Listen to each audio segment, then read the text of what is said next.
لو بتدور على استثمار أرباحه مضمونة وعائد ثابت يساعدك على ظروف المعيشة، يبقى عليك وعلى شهادات الادخار. عشان كده في سؤال مهم: ايه أفضل 10 شهادات ادخار في مصر؟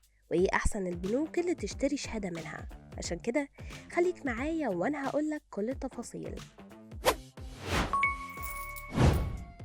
أول بنك معانا هو البنك الأهلي المصري، وفيه شهادتين: الشهادة البلاتينية للعائد الثابت مدتها 3 سنين وتقدر تشتريها ب100 جنيه، وسعر الفايدة عليها 19% سنويا وصرف العائد كل شهر. والشهادة التانية هي الشهادة البلاتينية المتناقصة، ودي مدتها 3 سنين وتقدر تشتريها بداية من 1000 جنيه، والعائد الشهري برضو، بس نسبة الفايدة عليها في السنة الأولى 22% و18% للسنة التانية و16% للسنة التالتة. أما تاني بنك معانا فهو بنك مصر، وفيه شهادتين برضو: الأولى شهادة القمة بسعر فايدة ثابت 19% سنويا ويصرف العائد شهريا، والشهادة التانية هي شهادة ابن مصر 2، ودي برضو مدتها أجل 3 سنوات بعائد متناقص، وتتراوح بنسبة الفايدة السنوية عليها 22% في السنة الأولى و18% للسنة التانية و16% للسنة التالتة، وبيصرف العائد شهريا، وبيبدأ الحد الأدنى لشرائها من أول 1000 جنيه ومضاعفاته. وتالت بنك معانا هو البنك المصري الخليجي، والشهادة فيه مدته 3 سنين برضو بس مميزة. طب ازاي؟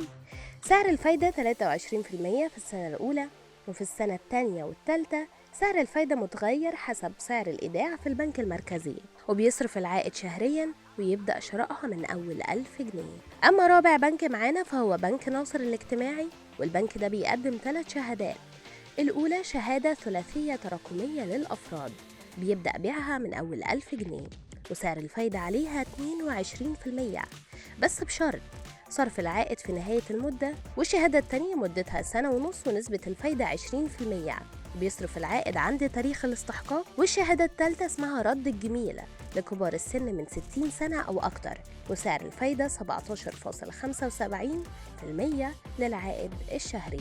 أما خامس بنك فهو بنك التعمير والإسكان، وفي شهادة جديدة مدتها 3 سنين، الفايدة عليها 18.5% لو العائد شهري، أو فايدة 20% لو العائد سنوي. والبنك السادس معانا هو البنك الزراعي، واللي نزل شهادة الخير الجديدة بالجنيه المصري مدتها 3 سنين، الفايدة 19% لو العائد بيصرف شهري، أو فايدة 19.5% لو العائد سنوي. وعشان تبقى عارف، ممنوع كسر أي شهادة ادخار قبل 6 شهور على تاريخ الشراء. كمان لو كسرت الشهادة قبل انتهاء مدتها الأساسية بتدفع حاجة اسمها غرامة الاسترداد، وقيمتها بتختلف حسب ميعاد الاسترداد. والميزة بقى انك تقدر تاخد قرض بضمان الشهادة، وغالبا القرض قيمته من 80 إلى 90% من قيمة الشهادة، بس خد بالك مش هتقدر تفك الشهادة إلا بعد سداد القرض بالكامل، والفايدة عليه بتكون زيادة 2% عن عائد الشهادة. وطبعا الشهادة هتكون استثمار مناسب لو مش عاوز المبلغ اللي معاك على المدى المتوسط لمدة 3 سنين مثلا، وفي الآخر القرار ليك.